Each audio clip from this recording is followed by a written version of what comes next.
नमस्कार, मैं हूं आशीष मंगल सोनी और आप देख रहे हैं अनादि टीवी का खास कार्यक्रम चुनावी चौसर। हमारे इस खास कार्यक्रम में हम बात करते हैं उन 26 सीटों की जहां पर मध्य प्रदेश में विधानसभा के उपचुनाव होना है।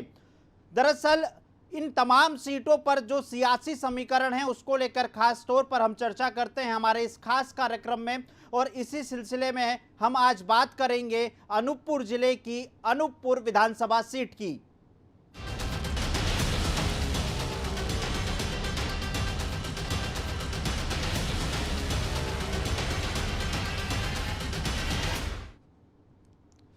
साल 2018 के विधानसभा चुनाव में जिस तरह से सियासी समीकरण बनते और बिगड़ते नजर आए थे, अनूपपुर विधानसभा सीट से कांग्रेस के बिसाहू लाल सिंह ने बीजेपी के रामलाल रोतेल को शिकस्त दी थी। इस सीट का गठन 1977 में हुआ था और बिसाहू लाल सिंह 1980 के बाद लगातार कांग्रेस से चुनाव लड़ते आ रहे हैं। 8 बार चुनाव लड़ा बिसाहू लाल सिंह ने और 5 बार जीत दर्ज की। इस सीट से सबसे खास बात यह रही कि 1998 के बाद बीजेपी और कांग्रेस ने अपने प्रत्याशियों को नहीं बदला। बीजेपी से रामलाल रोतेल और कांग्रेस से बिसाहू लाल सिंह ही प्रत्याशी होते आए हैं। लेकिन मार्च 2020 में सियासी समीकरण बदल गए। बिसाहू लाल सिंह ने बीजेपी का दामन थाम लिया और अब शिवराज सरकार ने उन्हें खाद्य एवं नागरिक आपूर्ति विभाग का मंत्री बना दिया। कार्यक्रम में आगे बढ़े इससे पहले समझते हैं अनूपपुर विधानसभा का सियासी समीकरण।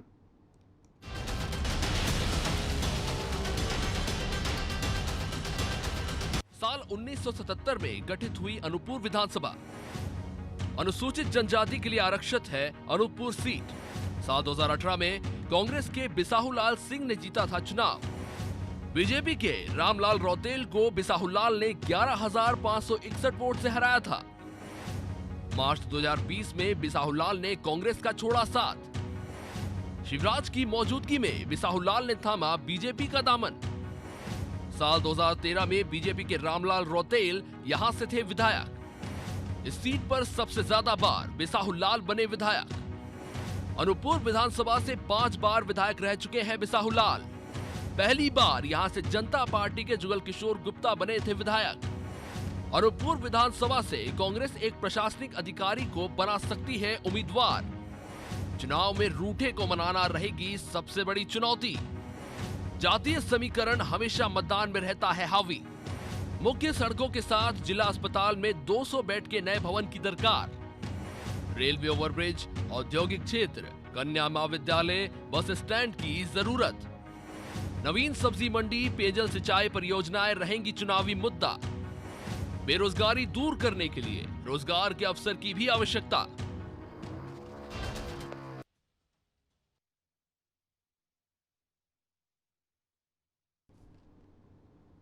दरअसल अनूपपुर विधानसभा सीट को लेकर सियासी समीकरण पर चर्चा इसलिए भी क्योंकि अब बिसाहू लाल सिंह बीजेपी के पाले में हैं और शिवराज सिंह चौहान ने उन्हें कैबिनेट मंत्री का दर्जा दिया है। ये वही बिसाहू लाल सिंह है जब सत्ता परिवर्तन का दौर मध्य प्रदेश में चल रहा था, तब बिसाहू लाल सिंह ही एकमात्र ऐसे नेता थे जो सबसे पहले सामने आकर साफ तौर पर यह कहते नजर आए कि हां, उन्होंने बगावत कर दी है।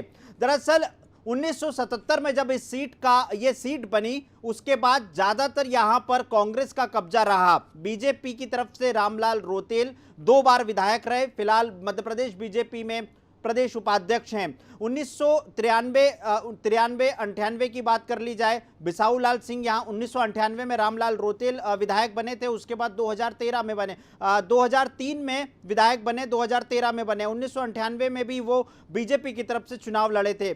तो यहां पर अब बिसाहू लाल सिंह के बीजेपी में आने के बाद कांग्रेस के पास आखिर कौन प्रत्याशी होगा, क्योंकि रिजर्व सीट पर बिसाहू लाल सिंह के इर्द गिर्द ही कांग्रेस की सियासत घूमते हुए नजर आई। राजनीतिक तौर पर बात कर ली जाए तो बिसाहू लाल सिंह को राजनीति में लाने वाले पूर्व केंद्रीय मंत्री दलबीर सिंह का इन पर ऐसा वरद हस्त रहा कि अनूपपुर विधानसभा सीट से ये लगातार विधायक बनते रहे, 2 बार मंत्री भी बने। लेकिन 2018 में कांग्रेस की सत्ता आने के बाद बिसाहू लाल सिंह की अनदेखी की गई और अपनी अनदेखी से नाराज रहे। हमारे साथ रामलाल रोतेल जी जुड़ चुके हैं। बहुत बहुत स्वागत है रामलाल जी। बहुत धन्यवाद आपको। सर, अनूपपुर विधानसभा सीट अब बिसाहू लाल सिंह बीजेपी के साथ हैं। मध्य प्रदेश सरकार ने मंत्री भी बनाया है। क्या कुछ चुनावी मुद्दे लेकर जनता के बीच में जाएंगे आप? देखिए, चुनावी मुद्दे तो विकास के मुद्दे हैं और बिसाहू लाल जी एक सक्षम और सुयोग्य व्यक्ति है ही, और उनके आने से संगठन का बढ़ा है जनाधार। और निश्चित रूप से भारतीय जनता पार्टी एक कार्यकर्ता आधारित संगठन है। वो संगठन चुनाव लड़ती है और इस आधार पर हमको पूरा भरोसा है कि आने वाले उपचुनाव में प्रत्याशी अगर माननीय बिसाहू लाल जी रहेंगे तो भारतीय जनता पार्टी भारी बहुमत से विजय अर्जित करेगी। लेकिन रामलाल जी, 1998 से लगातार आप बीजेपी से प्रत्याशी हुआ करते थे। अब बिसाहू लाल सिंह का प्रचार आपको करना पड़ेगा, तो राजनीतिक भविष्य के बारे में भी पार्टी ने चिंता की होगी। नहीं, कोई भारतीय जनता, हमारा कोई भविष्य खराब है नहीं साहब। भारतीय जनता पार्टी तो जो पार्टी का आदेश वो सिरोधार है, सर्वोपरि है जी। पार्टी जो निर्णय करेगी हम उसका अनुपालन करेंगे। कार्यकर्ता होने के नाते अब पूरी शक्ति लगाएंगे साहब कि भारतीय जनता पार्टी का प्रत्याशी यहाँ से जीत के जाए, सरकार बने रहना ये हमारे लिए महत्वपूर्ण विषय है और इस आधार पर हमने काम करना प्रारंभिक कर दिया है। रामलाल जी, बाकी कई और विधानसभा को लेकर हमने हमारे कार्यक्रम में अलग अलग दिनों में चर्चा की है। जो बात निकलकर सामने आ रही थी उन विधानसभा में कि बागी, बगावत और गद्दार जैसे शब्द कांग्रेस इन तमाम नेताओं के लिए उपयोग कर रही है। क्या अनूपपुर में भी इसी तरह से देखने को मिल रहा है, बागी और बगावत? नहीं, बागी बगावत तो हमारा कार्यकर्ता ऐसा कोई प्रयोग करता नहीं। और हमारे तो मैं ये कहूँगा भारतीय जनता पार्टी का कार्यकर्ता बहुत सुशील है और तमाम चीजें समझता है। राजनीतिक परिदृश्य के बदले हुए बदलाव परिस्थिति में सब कार्यकर्ता अवगत हैं और कार्यकर्ता ने मनोयोग बनाया है कि हम जिताएंगे भाजपा। सिंबल हमारे लिए महत्वपूर्ण विषय है। कमल के लिए हम काम करेंगे। मैंने पहले से कहा कि ये व्यक्ति आधारित संगठन नहीं है, कार्यकर्ता आधारित संगठन है और कमल के लिए हर कार्यकर्ता काम करने के लिए तैयार है।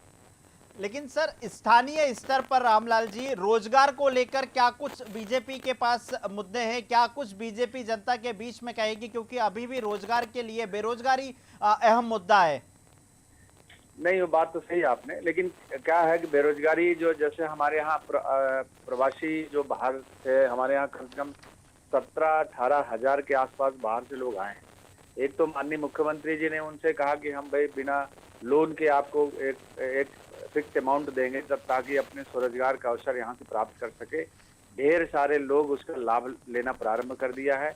दूसरा, हमारे स्थानीय स्तर पर हम लोग कोशिश कर रहे हैं कि स्थानीय स्तर का जो कुशल या अथवा अकुशल श्रमिक है उसको स्थानीय स्तर पर काम मिल सके। इस मुद्दे को लेकर हमने प्रशासनिक अधिकारियों से बातचीत करके स्थानीय पर कोशिश करें कि उनकी समस्या का समाधान हो जाए और इस दिशा में हम लोग पहल कर रहे हैं। छोटे छोटे जो एक दो जो अभी माननीय मुख्यमंत्री जी से हमने निवेदन किया है कि यहाँ स्थानीय स्तर पर 1-2 पावर प्रोजेक्ट है, वहाँ भी कुछ काम मिल जाए, तो मुझे पूरा भरोसा है कि इस पर पहल होगी शासन की तरफ से।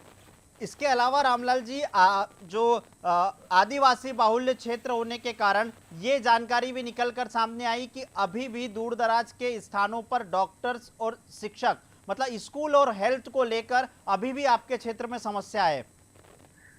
नहीं, बात तो सही है, लेकिन मैं आपसे बताना चाहता हूं कि डॉक्टरों की कमी बहुत है। हॉस्पिटल है, लेकिन अभी माननीय मुख्यमंत्री जब पूर्व में माननीय शिवराज जी मुख्यमंत्री थे तो उन्होंने एक शर्त के आधार पर डॉक्टरों की जो बच्चे हैं पीएमटी जिन्होंने पास किया उसकी पूरी पढ़ाई की फीस मध्य प्रदेश सरकार ने भरने का काम किया है। और जो बच्चे वहां से निकलेंगे तो उनसे अनुबंध है 3 वर्ष में कि ग्रामीण क्षेत्र में काम करेंगे। मुझे लगता है वो तीसरा वर्ष हो गया है। 1 आध साल के बाद हमको लगता है कि जो डॉक्टरों की ग्रामीण क्षेत्र में कमी है उसकी पूर्ति निश्चित तौर से हो जाएगी।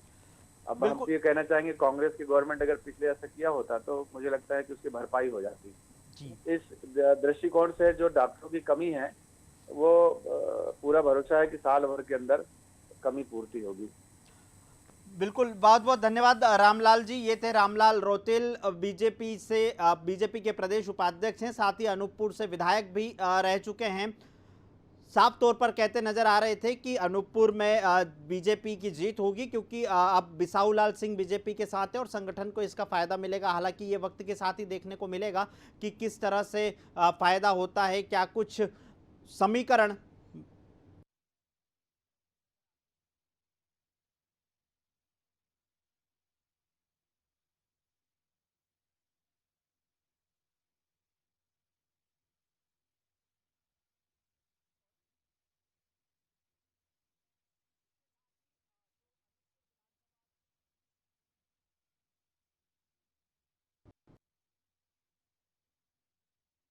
विधानसभा क्षेत्र का सियासी समीकरण हम अपने दर्शकों के सामने रख रहे हैं। बुनियादी सुविधाओं को लेकर अभी भी यहां पर चिंता है।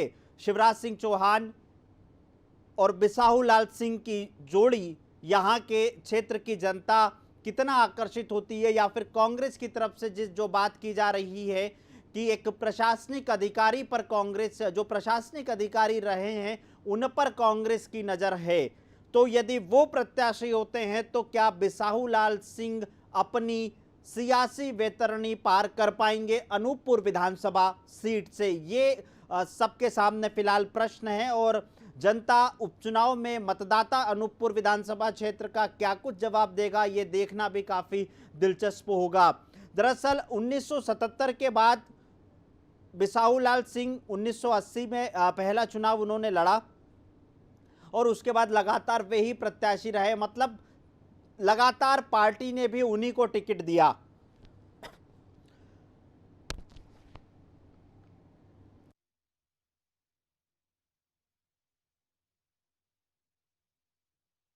तो 98 में रामलाल रौतेल बीजेपी की तरफ से चुनाव लड़ना उन्होंने शुरू किया और बदस्तूर 2018 तक यह सिलसिला जारी रहा। ऐसे में बीजेपी और कांग्रेस के पास केवल एक ही प्रत्याशी, इस बात को लेकर भी चर्चा है। अब बिसाहू लाल सिंह कांग्रेस छोड़कर बीजेपी में आ चुके हैं, तो कांग्रेस से आखिर प्रत्याशी कौन होगा? क्योंकि बीजेपी जिस तरह से कहते हुए नजर आ रही है कि यहां पर प्रत्याशी का टोटा कांग्रेस के सामने है, लेकिन अब कांग्रेस किसे मैदान में उतारती है ये देखना काफी दिलचस्प होगा। हालांकि पूर्व मुख्यमंत्री कमलनाथ अनूपपुर विधानसभा क्षेत्र को लेकर बैठक भी कर चुके हैं। स्थानीय स्तर पर लोगों को, स्थानीय स्तर से जो नेता थे उनको भी भोपाल बुलाया गया था, और बीजेपी वर्चुअल रैली के जरिए तमाम अपने कार्यकर्ताओं से जुड़ने की कोशिश कर रही है। अनूपपुर विधानसभा क्षेत्र की वर्चुअल रैली भी बीजेपी ने की और इसमें बीजेपी मुख्यालय से तमाम नेता जुड़े थे। कितना असर होगा कोरोना के संकट काल के दौरान वर्चुअल रैली का, ये भी आने वाले समय में पता चलेगा। फिलहाल तो यही उम्मीद की जा रही है कि जल्द से जल्द इस संकट से पार पाया जा सके। हमारे साथ कांग्रेस के मीडिया समन्वयक नरेंद्र सलूजा जी जुड़ चुके हैं। नरेंद्र जी, बहुत बहुत स्वागत है आपका। नमस्कार जी। नरेंद्र जी, अनूपपुर विधानसभा क्षेत्र को लेकर ये सियासी चर्चा जोरों पर है कि अब बिसाहू लाल सिंह बीजेपी में, कांग्रेस से आखिर प्रत्याशी कौन होगा? समय आने पे हमारा प्रत्याशी हम घोषित कर देंगे। जब चुनाव कार्यक्रम घोषित होगा तो हम समय आने पर, जब उपयुक्त होगा, हमारा कार्यक्रम प्रत्याशी घोषित कर देंगे। उसके लिए हमें कोई पहले से ढिंडोरा पीटने की जरूरत नहीं है, कोई पहले से प्रत्याशी बताने की जरूरत नहीं है। जब उसका वास्तविक समय आएगा तो हम डिक्लेयर कर देंगे। किसी को भाजपा को चिंता करने की जरूरत नहीं है कि हमारा प्रत्याशी कौन होगा। जो भी होगा सामने होगा और चुनाव मैदान में होगा। किन मुद्दों को लेकर कांग्रेस चुनावी मैदान में जाएगी? निश्चित तौर पे आज मध्य प्रदेश के अंदर जो कोरोना को लेकर सरकार की असफलता है, आज जो किसान परेशान है, आज जो व्यापार व्यवसाय चौपट हो चुका है, आज जो बिजली के भारी भरकम बिल आ रहे हैं, आज जो बात करें तो पेट्रोल डीजल महंगा हो रहा है, आज जो करके प्रजातंत्र लोकतंत्र की हत्या करके सरकार गिराई गई, ये सारे मुद्दे होंगे। चुनाव में इन मुद्दों के साथ हम जाएंगे। सवाल इसलिए उठ रहा था नरेंद्र सलूजा जी कि 1980 के बाद बिसाहू लाल सिंह ही केवल अनूपपुर का कांग्रेस की तरफ से प्रतिनिधित्व करते आए हैं। क्या उन्होंने किसी सेकंड लाइन के कांग्रेस के नेता को पनपने नहीं दिया? बिसाहू लाल साहू की पहचान जब तक थी जब तक वो कांग्रेस में थे। और वो जीतते नहीं थे, कांग्रेस पार्टी जीतती थी, कांग्रेस उनको उम्मीदवार बनाती थी, इसलिए वो जीतते थे। तो जब बिसाहू लाल साहू कांग्रेस के बगैर कुछ भी नहीं है, कांग्रेस जिसको भी खड़ा करेगी वो चुनाव जीतेगा, जो भी कांग्रेस के सिंबल पे खड़ा होगा चुनाव जीतेगा। बिसाहू लाल की खुद की कोई बिसात नहीं है, वो कांग्रेस के दम पे जीतते थे और अब कांग्रेस छोड़ चुके हैं, तो अब उनकी वास्तविकता उनको जल्दी पता चल जाएगी। ये हर जगह क्षेत्र में जाकर बीजेपी के नेता इस बात को कह रहे हैं नरेंद्र जी कि 15 महीने में सरकार ने उनकी सुनी नहीं, 15 महीने में यदि 15 मिनट भी बात कर ली जाती तो शायद ये नौबत ना आती। अब ये लोग ये तो कहेंगे नहीं कि हमने कितनी बड़ी डील करी और कितना बड़ा पैकेज लिया और हम क्यों गए। अब वो तो झूठे बहाने तो मारेंगे कि 15 मिनट सुनी नहीं, 15 मिनट सुनी नहीं तो 15 महीने मुंह पे पट्टी बांध रखी थी क्या? मौन क्यों थे? बाजार में आते, बयान देते, पार्टी फोरम पे बात रखते, जब तो तारीफें करते थे कांग्रेस सरकार की। आज जिस डील के तहत गए सबको पता है, अब ये डील तो स्वीकारेंगे नहीं, तो जो इनको झूठे आरोप लगाना वो तो इनका काम है, लगाएंगे, लेकिन इनकी डील सारी जनता जानती है और ये कुछ भी कहें इसकी वास्तविकता चुनाव में इनसे परिणाम के रूप में सामने आएगी। बिल्कुल, बहुत बहुत धन्यवाद नरेंद्र सलूजा जी। ये थे कांग्रेस के मीडिया समन्वयक, साफ तौर पर कह रहे थे कि 15 महीने में यदि 15 मिनट का समय नहीं मिला तो आखिर आप चुप क्यों रहे। सवाल जनता भी पूछेगी कि 15 महीने के बाद उपचुनाव की दहलीज पर यदि आपकी विधानसभा है तो उसकी वजह क्या है, आपका मोह भंग था तो किन कारणों से था, और यदि आपने अपनी ही पार्टी के फोरम पर बात नहीं रखी तो क्या वजह थी। यदि क्षेत्र के विकास को लेकर ये तमाम नेता दावे करते आ रहे हैं, बिसाहू लाल सिंह भी साफ तौर पर कहते हुए नजर आ रहे थे कि उनके क्षेत्र का विकास नहीं हुआ इसलिए बीजेपी में आ गए, अब सरकार में मंत्री है, अब अनूपपुर का कितना विकास होगा जनता ये भी देखेगी, और बिसाहू लाल सिंह के दावे में कितनी सच्चाई है या कांग्रेस के दावे में कितनी सच्चाई है, जनता इन तमाम बातों का जवाब देगी। कार्यक्रम में आगे बढ़ें, इसके साथ ही हम चर्चा को आगे बढ़ाते हैं। अनूपपुर विधानसभा क्षेत्र के सियासी समीकरणों को लेकर हम अब बात करेंगे हमारे पॉलिटिकल एडिटर मनोज वर्मा जी से। मनोज जी, अनूपपुर में केवल बिसाहू लाल सिंह और रामलाल रोतेल 1998 के बाद इन्हीं दोनों के इर्द गिर्द यहां की राजनीति घूमते नजर आई। बिल्कुल निश्चित रूप से कह सकते हैं, क्योंकि बिसाहू लाल सिंह सीनियर हैं, दिग्विजय सिंह सरकार में मंत्री रहे, और बीजेपी के पास सबसे बड़ी चिंता ये थी कि 2003 के पहले तक आदिवासी बेल्टों में ज्यादातर हिस्सों में बीजेपी की ना पेड़ थी, ना पकड़ थी, ना उनके पास कोई चेहरे थे। और आदिवासी चेहरों की अगर हम बात करें तो आप देखिए कि फग्गन सिंह कुलस्ते हों या दलित नेता में थावरचंद गहलोत हों, ये पुराने नेता ही लगातार चलते रहते। जब बीजेपी सत्ता में आई तब कोशिश की गई कि नए लोगों को जोड़ा जाए, नया नेतृत्व इस क्षेत्र में उभारा जाए। जैसे हमने देखा कि अभी रासुमेर सिंह सोलंकी आदिवासी नेता राज्यसभा में भेजा गया है, जुमानी को बीजेपी लाई, सांसद बनवा दिया। तो इसी प्रकार से बीजेपी के साथ से कोई चेहरे थे नहीं, तो रामलाल रोतेल ऐसे थे जो पढ़े लिखे युवा चेहरा थे जिसमें बीजेपी ने उनको आगे किया था। लेकिन अब बड़ी बात यह है, क्योंकि 11,000 से भी ज्यादा वोटों से चुनाव जीते थे और बिसाहू लाल चूंकि कांग्रेस छोड़ के बीजेपी के आ गए हैं, मंत्री बने हैं, तो ऐसे में रामलाल रोतेल की नाराजगी स्वाभाविक है। लेकिन अभी वो प्रदेश संगठन का हिस्सा भी है, उनके पास आगे भविष्य भी है। तो देखने वाली बात यह होगी कि बीजेपी यहाँ संतोष से कैसे निपटती है, क्योंकि यहाँ बीजेपी के साथ साथ कमलनाथ की प्रतिष्ठा भी साख पर लगी हुई है, क्योंकि महाकौशल में माना जाता है तो पूरे प्रदेश में भले उनका प्रभाव ना हो लेकिन महाकौशल में उनका प्रभाव है। विधानसभा चुनाव में जो सफलता मिली हम देखेंगे, छिंदवाड़ा में पहली बार ऐसा हुआ कि कांग्रेस को वहाँ की सारी सीटें मिली। तो सबसे बड़ी बात है, जो भी दल असंतोष पे काबू पालेगा, और कांग्रेस के सामने बड़ी दिक्कत ये, जो बीजेपी के सामने तो ये था कि रामलाल रोतेल थे, और कांग्रेस के सामने ये दिक्कत आएगी अब कि पिछली कई चुनावों से बिसाहू लाल सिंह कांग्रेस का चेहरा थे, कोई नया चेहरा वहाँ डेवलप हो नहीं पाया। अब आदिवासी क्षेत्र में एकदम से आप किसी चेहरे को ला भी नहीं सकते हैं, वो नहीं पड़ोस पास से किसी को ला सकते हैं। तो बड़ी चिंता कांग्रेस के सामने संकट ये होगा कि कांग्रेस के पास चेहरा कौन होगा।